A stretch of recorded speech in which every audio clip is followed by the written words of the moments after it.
When I arrived home, my keys no longer worked. My own daughter had changed the locks to throw me out.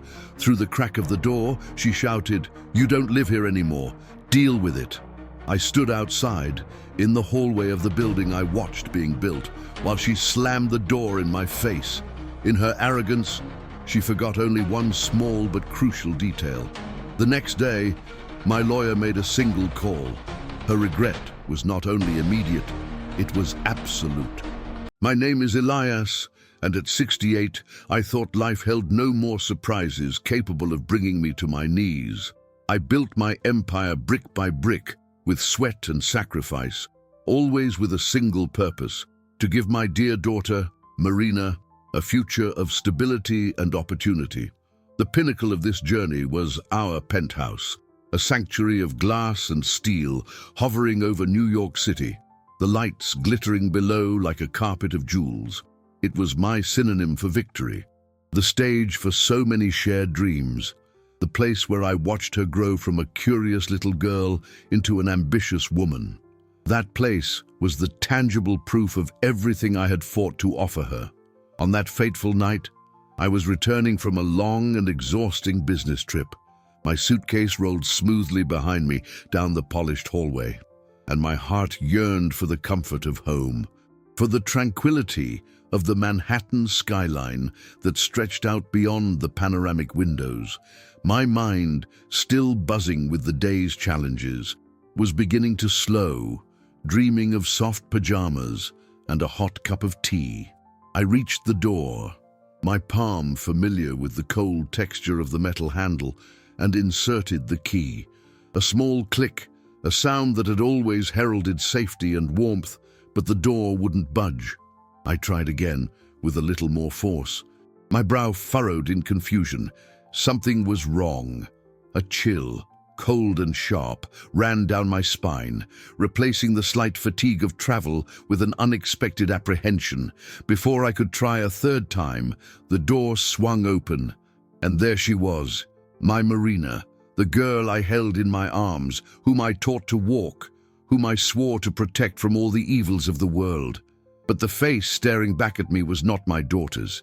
It was a mask of coldness, a hardness in her eyes that I had never in my entire life witnessed. Beside her, with a possessive arm around her waist, was her fiancé, Raphael. A predatory smile played on his lips, a glint of triumph in his eyes that made my stomach turn. My voice, still tinged with shock, tried to find the right words, but they died in my throat. "Dad, things have to change," she said, and her voice was a disturbing echo of his, devoid of any warmth, any affection. Each syllable was a sharp blade, cutting the invisible web of our connection. My eyes, desperate for a sign of recognition, of love, searched her face but found only an impenetrable wall. Before I could even process her words, before my mind could form a question, she delivered the sentence that shattered my world into 1,000 pieces. "You don't live here anymore. You're on your own." The phrase echoed in the silence of the hallway, each word a sledgehammer striking the fortress of my existence. The door slammed shut, a final, brutal sound that reverberated in my ears, a sonic testament to betrayal. I was thrown out of my own home, my sanctuary, by the person who was the center of my universe, the reason for every battle, every victory. My dignity slipped through my fingers like fine sand. I spent the night in a cold, impersonal hotel, my tie loosened around my neck, my heart aching with pain and disbelief. I looked out at the same skyline that once filled me with pride, the silhouette of my penthouse cutting through the sky, and now it seemed a mocking witness to my humiliation, a ghostly image of what I had lost. They thought they had broken me, that I was finished, but in their haste and greed, they'd forgotten one small detail, a tiny, almost insignificant clause in a document I had drafted years ago, when love had not yet been poisoned by ambition, and that detail, I knew, would be the first step in turning the tables. The phone rang at dawn, and my lawyer's voice would be the first crack in the facade of their illusory victory. The shrill ring of the phone at 6 in the morning tore through the heavy silence of the hotel room. With a pounding headache and a soul in tatters, I reached for the receiver on the nightstand, feeling the weight of the sleepless night. "Elias, it's me, Marcus." My lawyer's voice sounded grave and urgent on the other end. I sat on the edge of the bed, the sheets crumpled and cold, the image of Marina and Raphael still fresh and painful in my mind. Marcus was a man of few words, but of sharp intellect and unwavering loyalty, someone I had trusted implicitly for decades. "Marcus, something terrible has happened," I began, my voice choked with emotion. Trying to summarize the previous night's humiliation, he cut me off, his voice firm, but with the tone of someone who already knew. "I know, Elias, Marina called me. It seems she tried to, let's say, reorganize your life. But what she didn't realize is that her house of cards is about to come crashing down." With every word from Marcus, a flicker of hope, tiny but persistent, began to sprout in my chest. I knew there was a clause, a detail. But the pain of betrayal had clouded my ability to think clearly. "Marcus, please, tell me what I can do," I pleaded, desperation mixing with the newfound sliver of hope. "Elias, you're not just fighting for your home. You're fighting for Elias Holdings. That apartment, the penthouse you love so much and that they thought they could just kick you out of isn't just a luxury property. It's the primary asset and, more importantly, the legal headquarters of our company," he explained, his voice taking on a more formal, calculated tone. "And, as chairman of the board, you have a lifetime residency clause. By evicting you, Marina wasn't just kicking out her father, she was committing an illegal act against the company itself, giving the board just cause for her immediate removal as CEO." The silence from my lawyer on the phone after his explanation was the first crack in the armor Marina and Raphael had built. I could almost picture the phone in her hand, perplexity taking over her features as she heard Marcus's words. It wasn't just about assets, but about power and legality. That small detail, that forgotten clause amid so many pages of contracts, now shone like a beacon in my mind, illuminating a path I couldn't see. The hurt was still there, deep and piercing, but a new energy, a cold and calculating determination began to stir within me. Marcus continued, explaining the next steps, the legal jargon flowing clearly and concisely, even in my state of shock.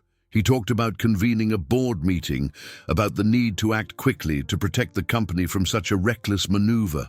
I listened, nodding mechanically, as a vivid image formed in my mind. The surprise on Marina's face, Raphael's disorientation. They had underestimated not only my ability to react, but also my astuteness in foreseeing scenarios, in protecting what I had so painstakingly built. "Elias, they thought you were defenseless, but this game isn't over," Marcus concluded, and in his voice I heard not just the promise of a legal battle, but of a deserved comeback. My daughter, blinded by ambition or perhaps by Raphael's manipulation, had crossed a line.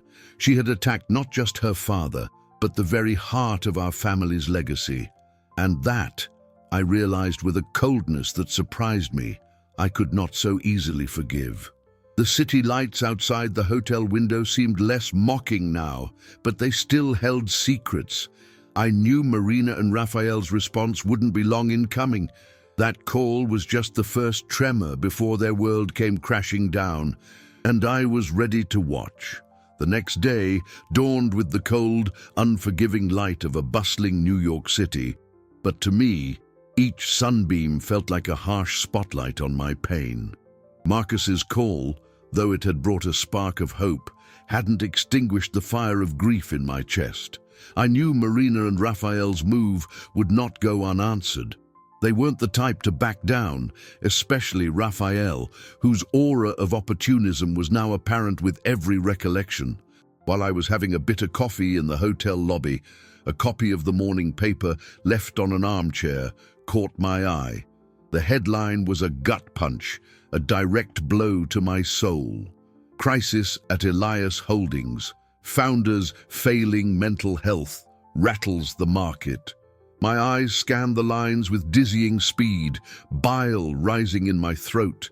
The article clearly orchestrated, quoted sources close to the family, describing my recent business decisions as erratic and the removal from my own home as an act of love by my daughter to protect the family legacy. A photo of me, taken at some public event, looking tired and thoughtful, illustrated the piece, lending a touch of credibility to the hideous lie. My Marina, my own flesh and blood, was painting me as a senile old man, incapable of managing what I had built with my own hands. The betrayal was profound, a chasm of inhumanity I never imagined she could cross. The news shook the board. My phone began to ring incessantly, with calls from concerned and curious members, which I ignored. I knew the doubt was planted, the seed of distrust germinating in the minds of the men and women who had stood by me for years. The company's stock, as I feared, began to plummet, a steep drop reflecting the uncertainty and fear instigated by the slander. It wasn't just my reputation at stake, it was the empire, the legacy, a lifetime's work being eroded by calculated lies. They weren't just fighting for the house, they were trying to take me down, to seize total control. To make matters worse, the reality of my new situation began to manifest in cruel and petty ways. I tried to use my corporate card to pay for lunch at the hotel and was informed it had been cancelled. A wave of powerlessness washed over me. Then, when I tried to access the company's systems to check the audit data Marcus had mentioned, I was met with an error message. Access restricted. They were isolating me, cutting off my sources of information and, more importantly, my resources. It was a cowardly strategy, designed to leave me without ammunition, without the means to fight back. Anger propelled me. That feeling of being cornered, of being treated like an invalid, ignited a flame that the pain of betrayal had almost extinguished. They underestimated me. They thought that I, Elias, a man who overcame poverty, adversity, and built a fortune from scratch, would be easily broken. But what they didn't know was that I had planted my own seeds years ago, and some of them were about to blossom in unexpected ways.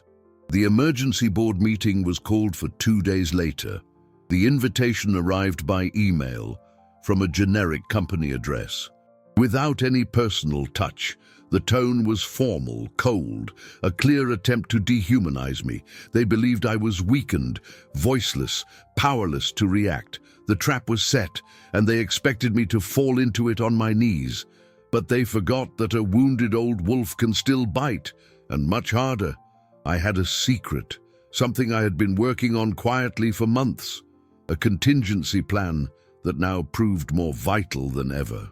The silent forensic audit I had initiated in the division run by Marina was my ace up the sleeve, and it was about to reveal much more than they imagined. The game was just beginning, and I had no intention of losing.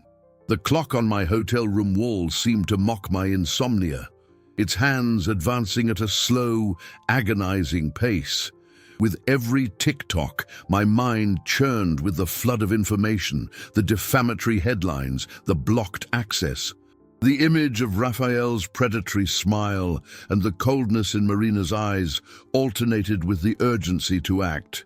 I knew I had to counterattack, and fast.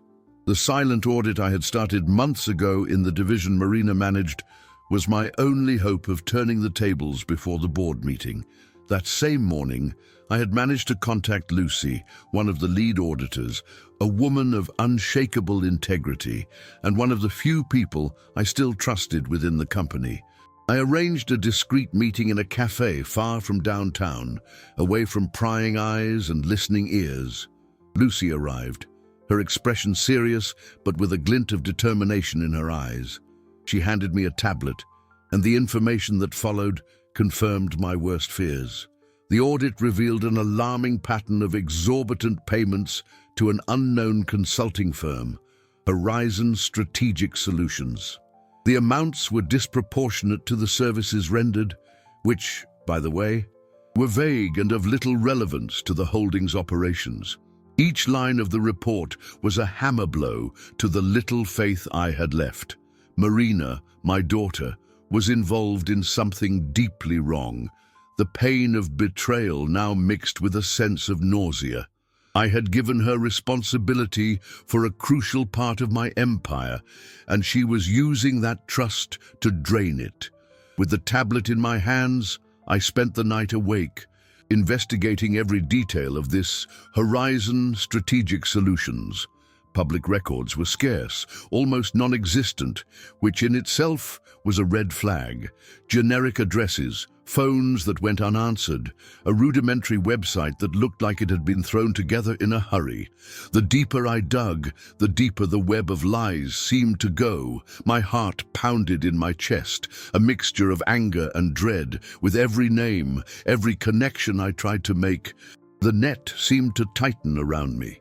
It was in the early hours of the morning, with the city still deep in sleep, that the final piece of the puzzle fell into place, and the chill down my spine was of a different kind, much colder than the humiliation of being thrown out. Amidst obscure documents and hard-to-access corporate records, I found the connection.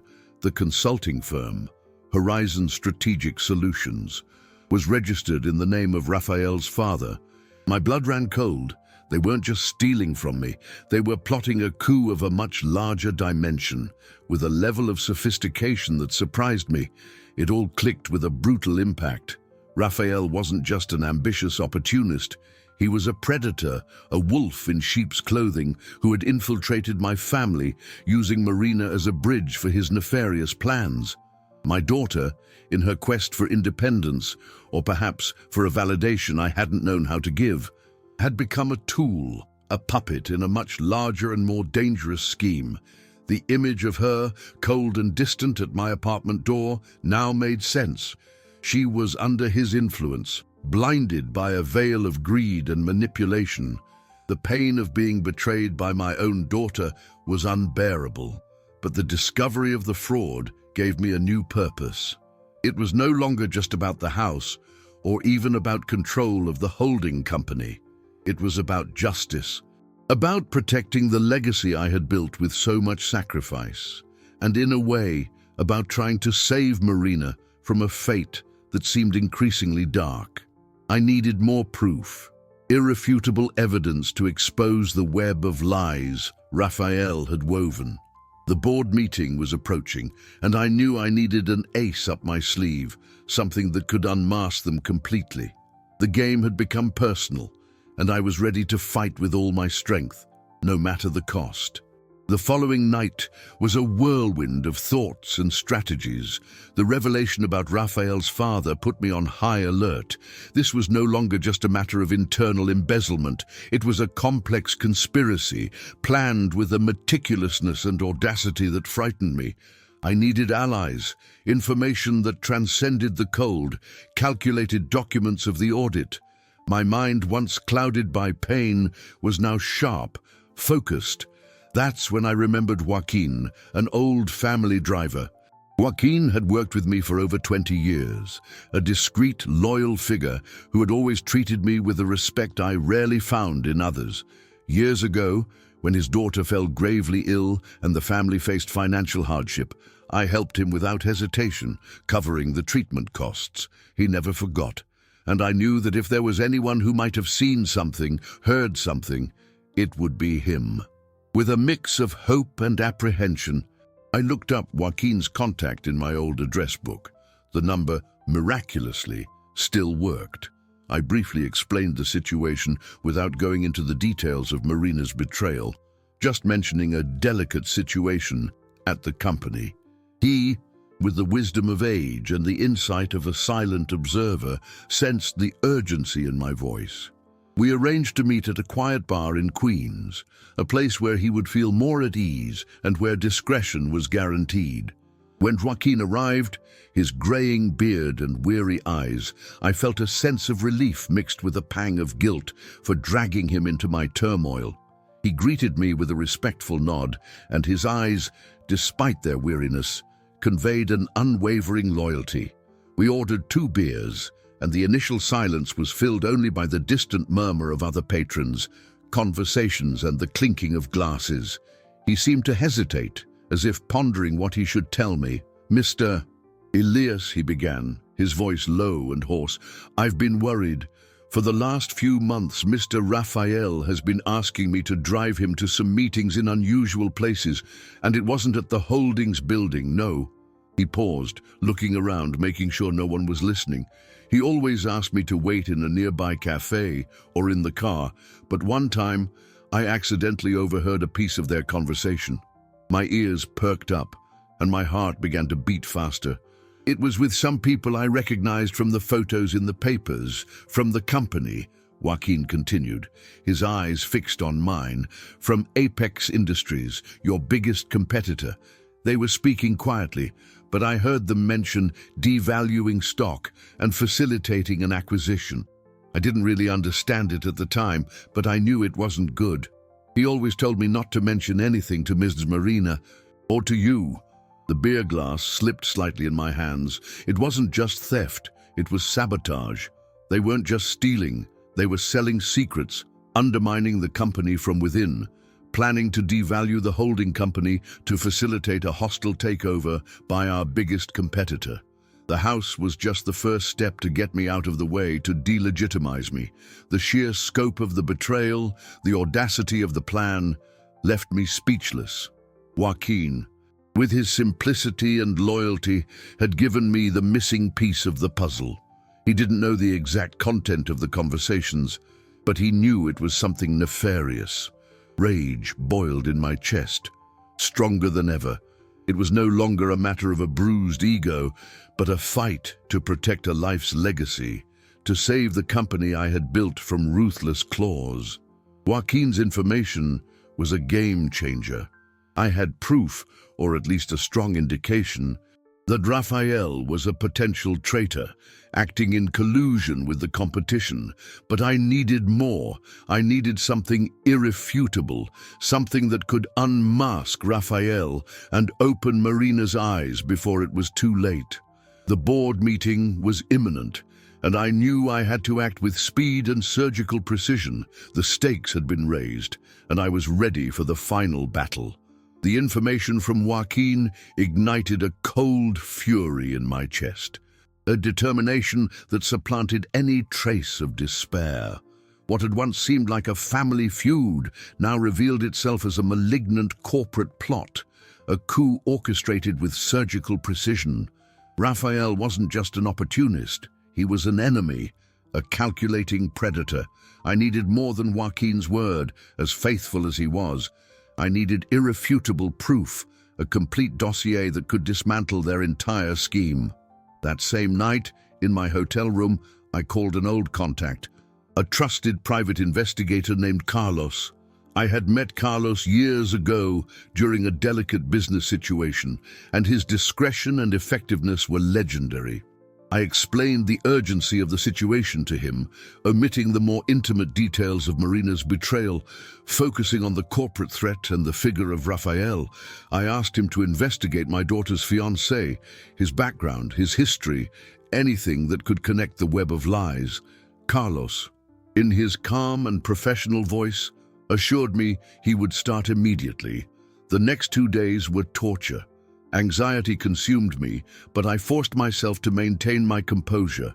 I prepared for the board meeting, reviewing every document, every detail of the audit, anticipating the questions and accusations that would be thrown at me. In parallel, I waited for Carlos's call, a wait that seemed to stretch on for an eternity. Every phone ring made me jump. Finally, on the eve of the board meeting, the phone rang. It was Carlos. His voice was graver than usual, and his tone suggested he had found something significant. "Elias, I have what you need, and it's not pretty," he began, and I could feel the weight of his words. "Your son-in-law-to-be, Raphael, is not who he says he is. He's a professional corporate con artist. He's done this before with another wealthy family in another city. He used a different name, but the modus operandi is identical.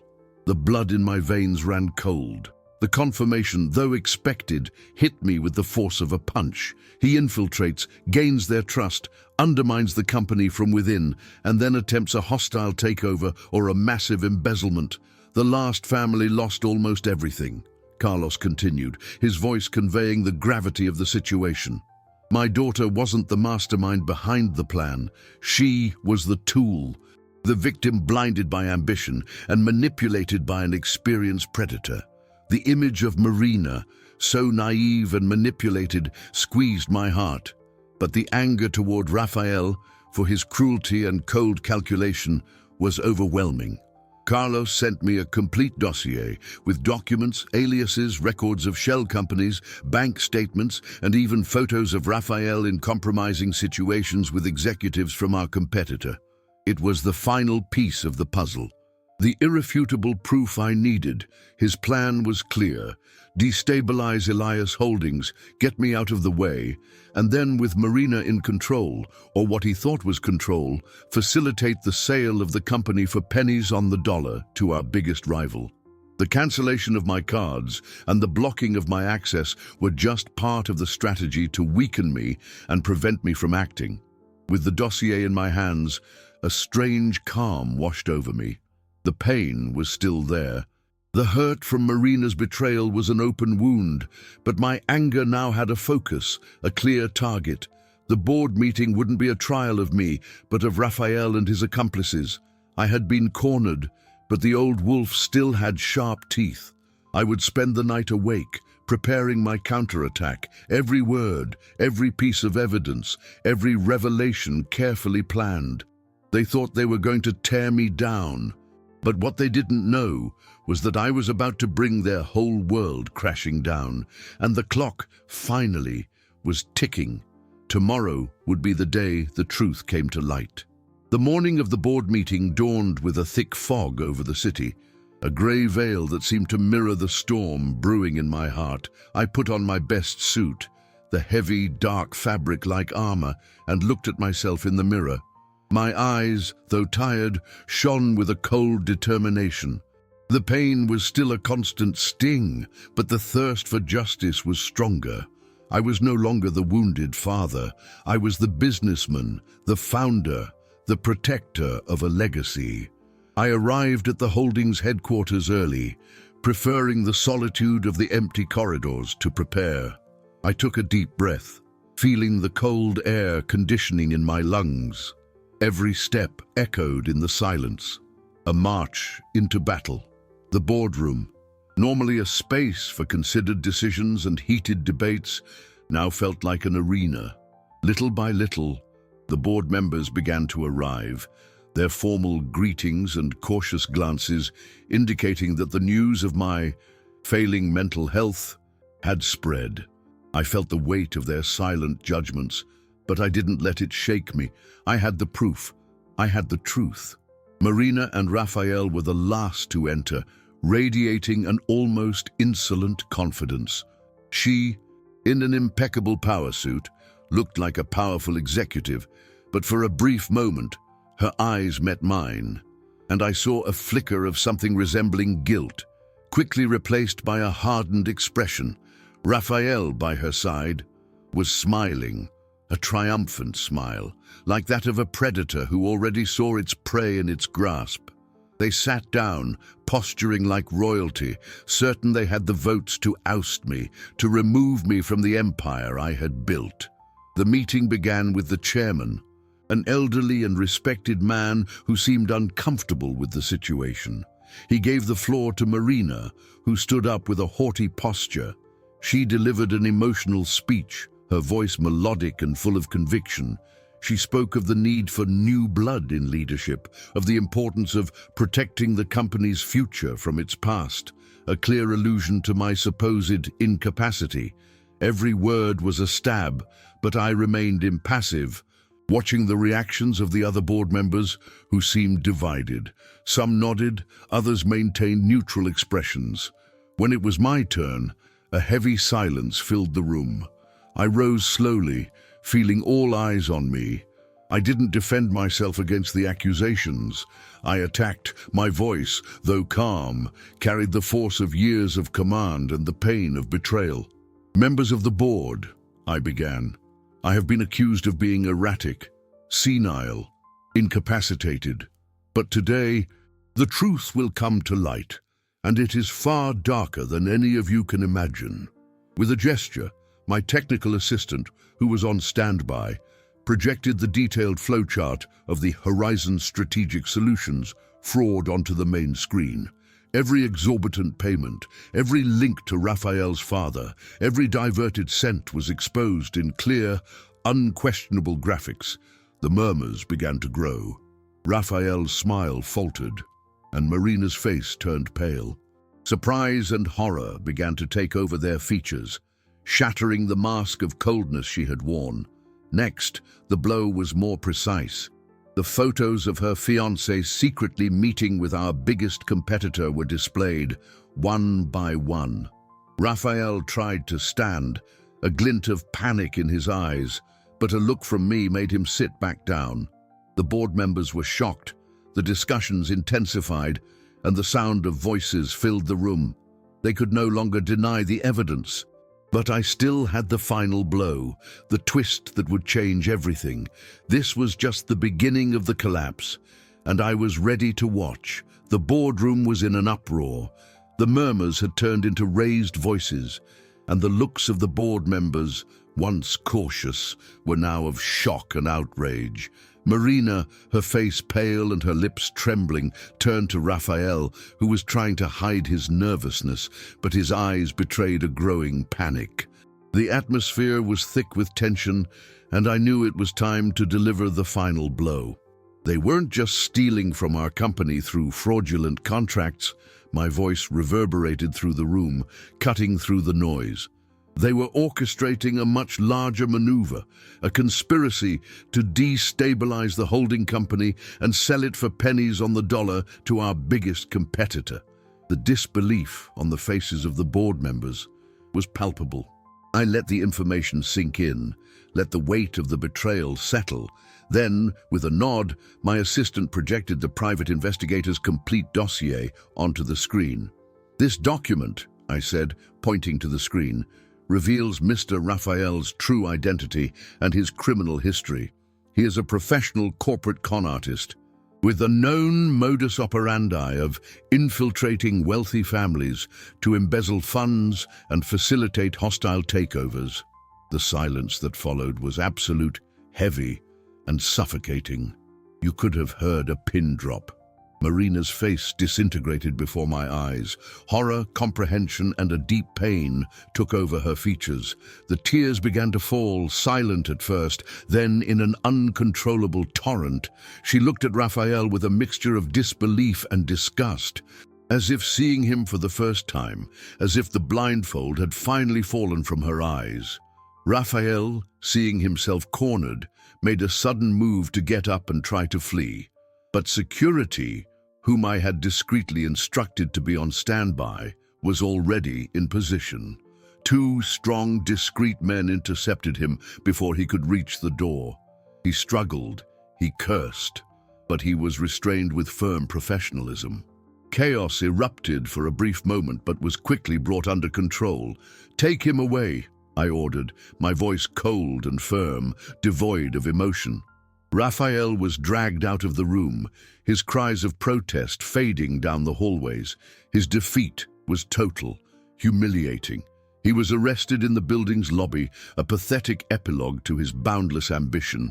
The board, shocked and disgusted by the revelations, voted unanimously for Marina's immediate removal from her position as CEO and from any role within the holding company.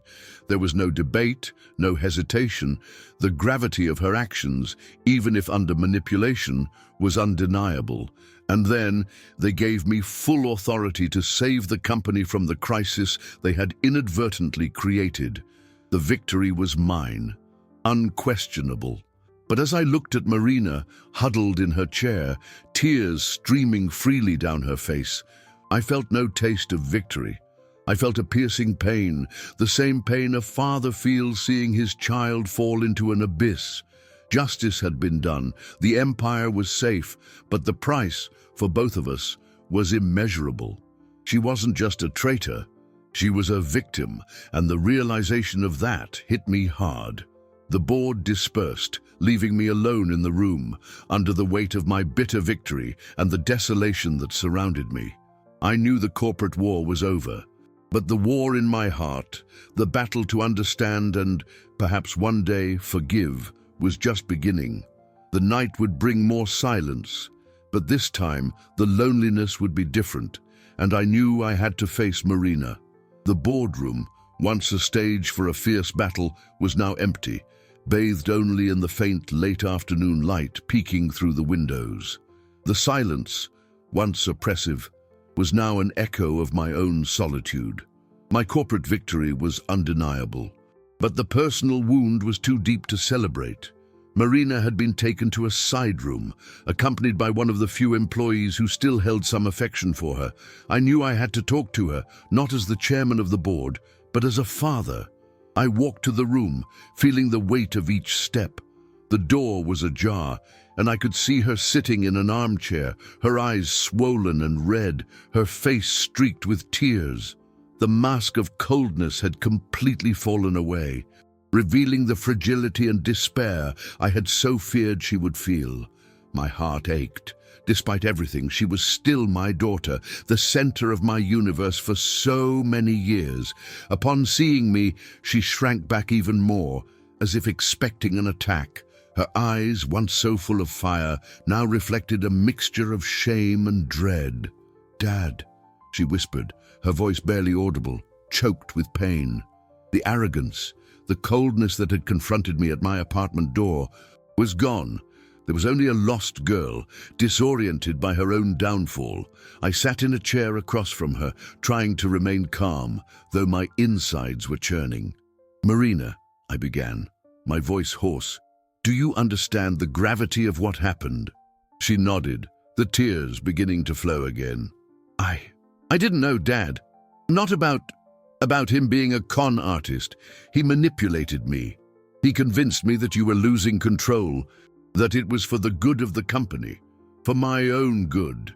Her voice broke, and she sobbed uncontrollably.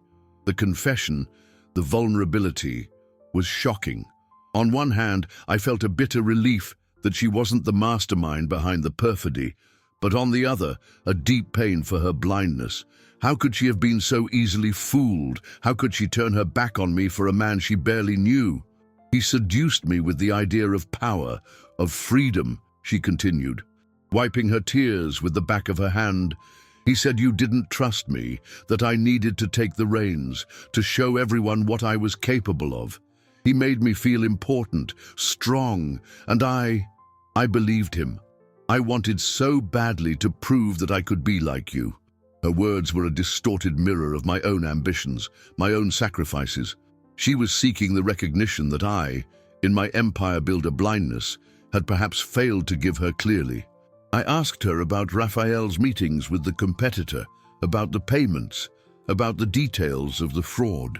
Between sobs, she tried to explain, revealing a series of Raphael's subtle manipulations, always keeping her in the dark about the seedier details, presenting everything as aggressive business strategies. She believed she was just restructuring the company, moving away from what he called my outdated ideas. She didn't know she was dismantling her own family's legacy. Silence fell between us again, but this time it wasn't hostile. It was one of shared pain, of a cruel truth that hit us both.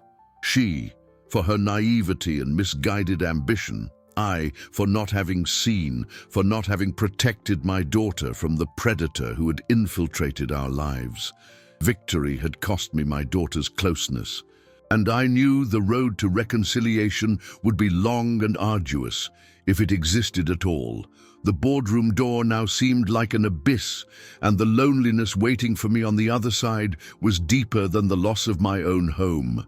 I had won the war, but I had lost a piece of my soul, and the night, I knew, would be even longer.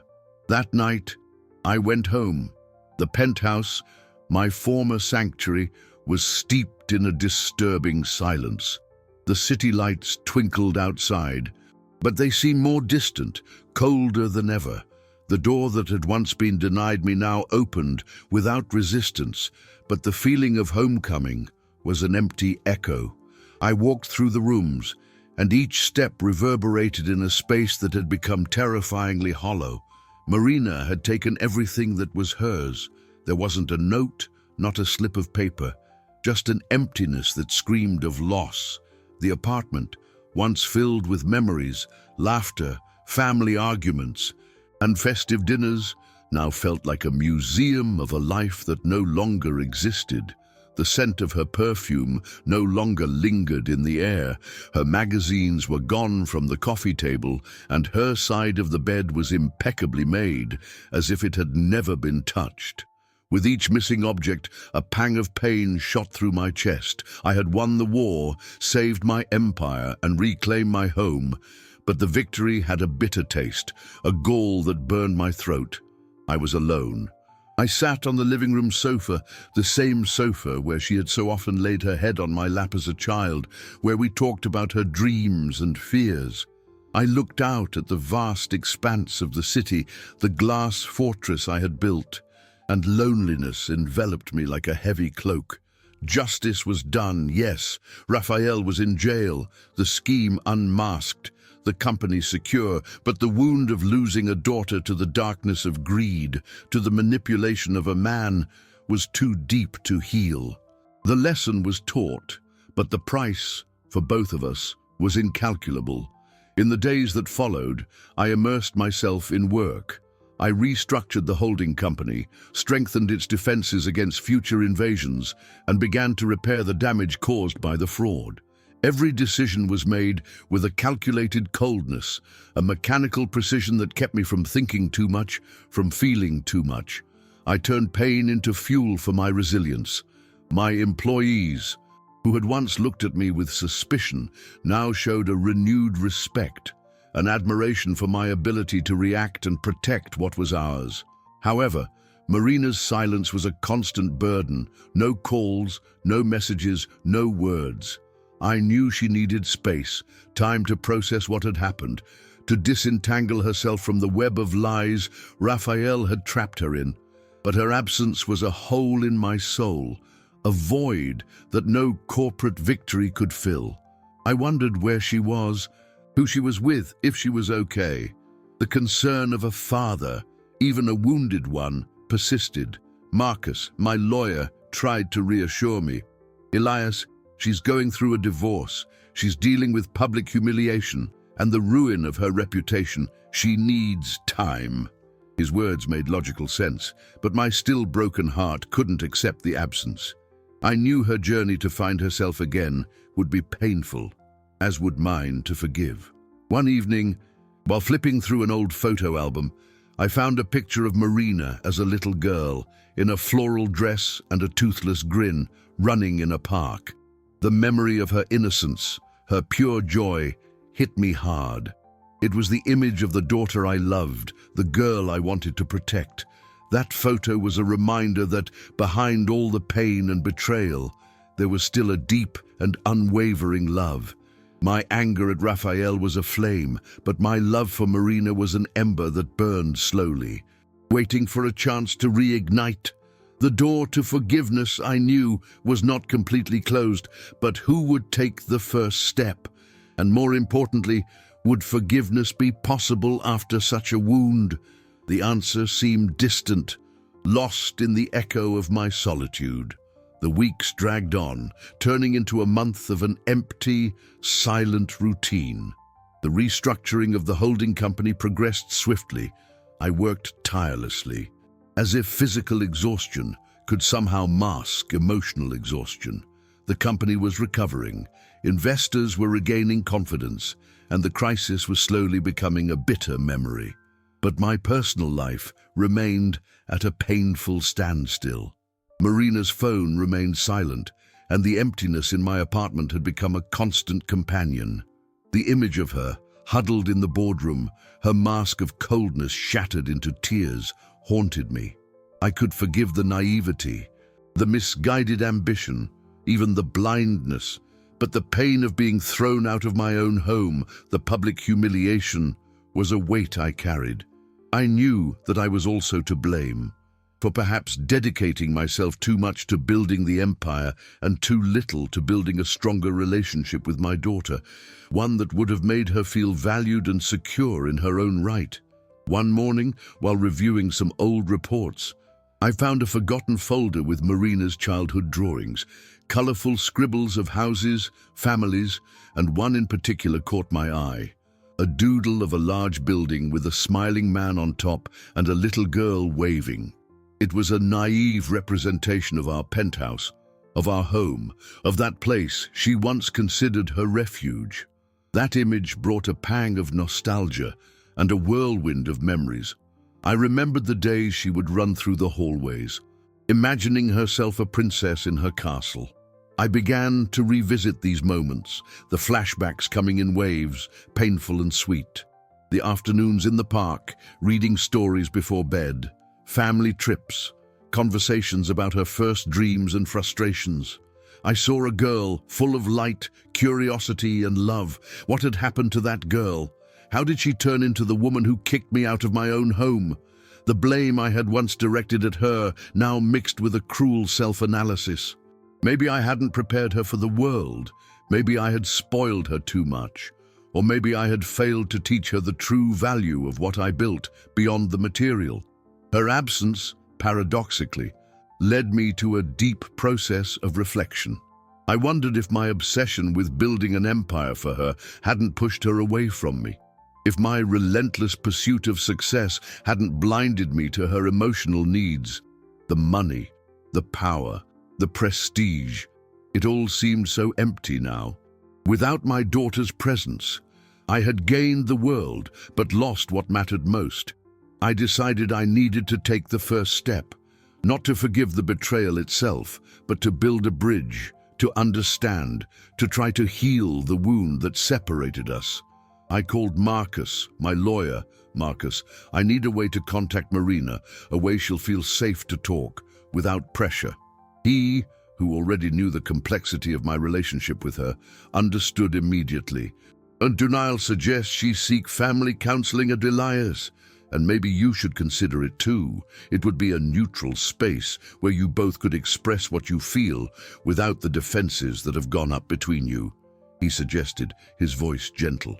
The idea scared me a little, exposing my weaknesses, my pain, to a third party.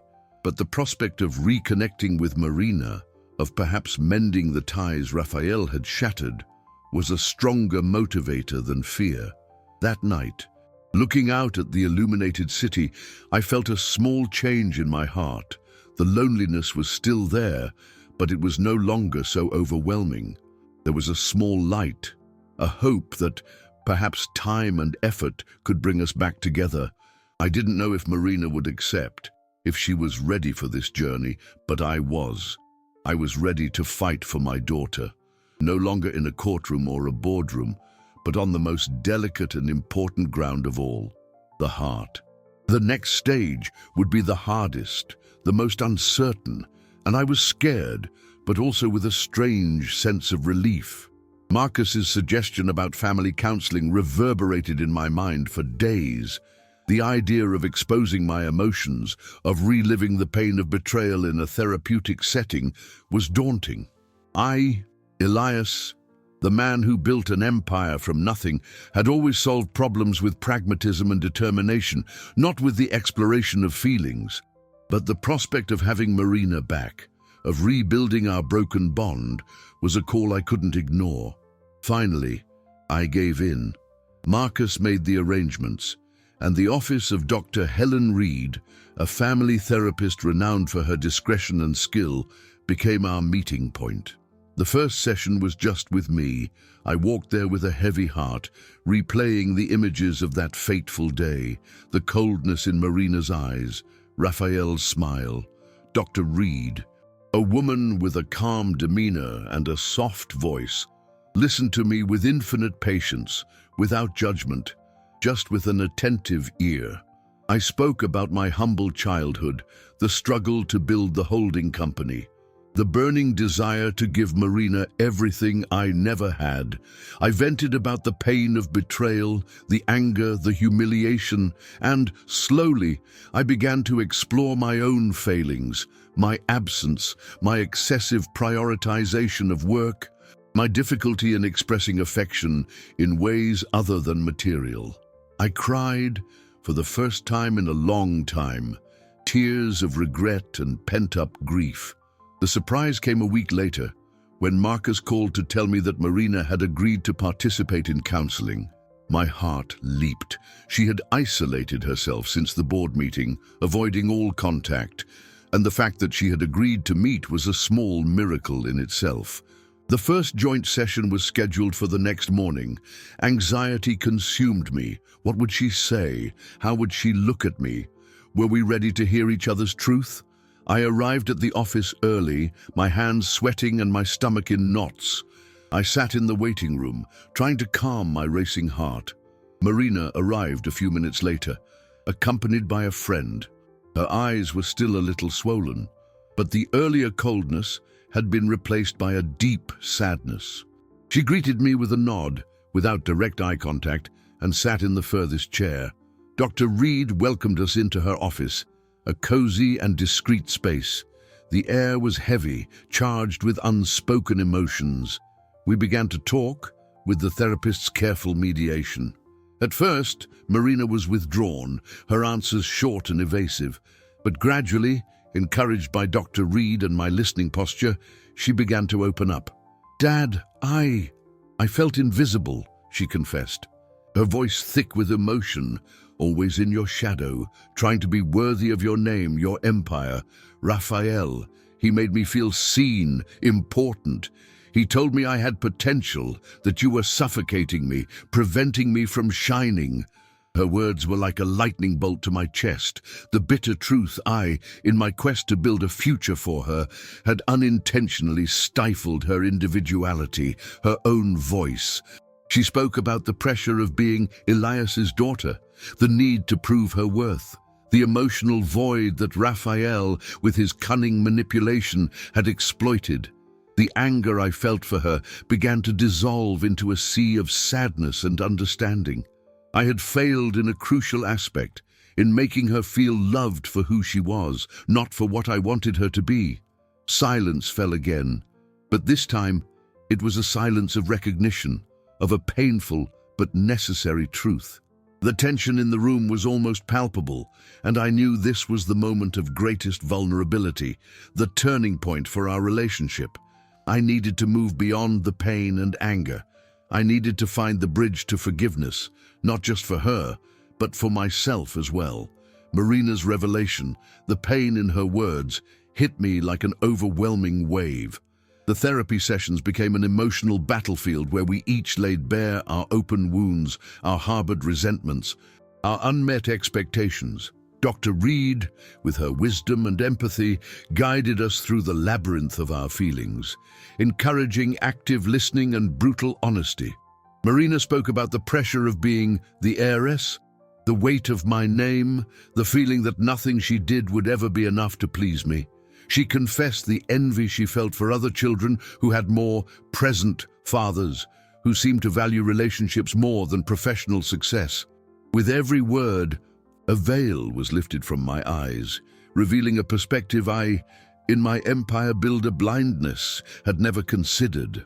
I now saw not a traitor, but a wounded daughter, seeking recognition and love in all the wrong ways. My turn to speak was equally painful. I expressed my pain over the eviction, the feeling of being betrayed by the one I loved most. I talked about the fear of losing her, about how every sacrifice I made was for her future, her security. I admitted my failings as a father, my absence, my difficulty in verbally expressing affection, the mistaken belief that providing materially was enough. I cried again, not from anger, but from a deep regret for not having been the father she needed. In one of the most intense sessions, Marina told me about her disillusionment with Raphael, the way he had manipulated her, used her as a pawn in his dirty game. The shame she felt was palpable, and I could see in her the same pain I felt, the pain of betrayal, of broken faith. "He made me believe you were the enemy, Dad," she said, tears streaming down her face. "He used my insecurity, my desire to be independent, to turn me against you, and I let him." In that session, something changed. The anger I felt for Raphael, the fury that had driven me to unmask him, began to dissipate, replaced by a deep compassion for my daughter. She wasn't the mastermind behind the perfidy. She was a victim, just as deceived as I was, perhaps even more so, as the manipulation had reached her soul. The resolution of that central conflict didn't come with a shout or an explosion, but with a silence charged with understanding. I looked at Marina, at her face marked by pain and regret, and I saw the girl I loved, the child who had once run through the corridors of that penthouse imagining herself a princess. I opened my arms, and in a gesture that seemed to have taken an eternity to happen, she threw herself into my embrace, crying convulsively. That hug wasn't just a reunion of father and daughter. It was an act of mutual forgiveness, a release from years of resentment and misunderstanding. At that moment, the main conflicts began to resolve. The arc of suffering and overcoming, which had once seemed endless, found its upward curve. Forgiveness didn't erase the pain of the past, but it opened a path to healing. Dr. Reed, with a gentle smile, watched the scene, knowing we had reached an important milestone. Corporate justice had been done, but true justice, the emotional kind, was just beginning to blossom. I had my daughter back, not as the heiress to the empire, but as my Marina, and that was more valuable than all the fortunes in the world. The night that followed would no longer be one of loneliness, but of a silent promise of rebuilding. The months following that embrace in Dr. Reed's office were a slow and delicate reconstruction. The wound of betrayal didn't heal overnight, but the thread of love and forgiveness, once rediscovered, began to weave a new fabric for our relationship. Marina, stripped of her position at the holding company, went through a period of deep reflection. She left the city, seeking refuge in a small estate we owned upstate Assy, a place that had always calmed her in childhood. There, amidst nature and silence, she could finally reconnect with herself. I, for my part, remained at the head of the holding company, but with a renewed perspective. The empire, once my sole priority, was now just part of a larger purpose. I began to delegate more, to trust my team more, and to dedicate precious time to my well-being and to reconnecting with what truly mattered. The sessions with Dr. Reed continued, helping me understand the complexity of emotions, the importance of expressing them, and the need for a balance between professional and personal life. In time, Marina started calling me. Our conversations, cautious at first, became more open and honest. She told me about her discoveries at the estate, about the simplicity of country life, about the peace she found away from the city's hustle and the pressures of the corporate world. In one of these conversations, she told me she was studying permaculture, fascinated by the idea of creating a sustainable environment and reconnecting with the land. Her eyes, which had once shone with the ambition for power, now reflected a different passion, more genuine and serene. A year after that fateful board meeting, Marina returned to the city. She didn't come to reclaim her position at the holding company, but to share a new project. She had started a small sustainability consulting firm, focused on helping other companies adopt more ecological practices. Her eyes shone with an enthusiasm I hadn't seen in years, a glow that came from within, not from without. She had found her own path, her own voice. That night, at her invitation, we had dinner at a small restaurant. We talked for hours, not about business or old hurts, but about life, about dreams, about the lessons learned on our journey. She apologized to me again, this time with an overflowing sincerity. "Dad, I get it now.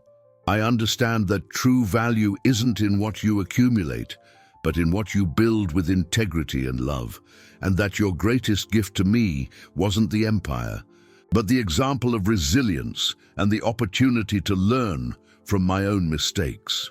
My transformation was subtle but profound. I learned that true power lies not in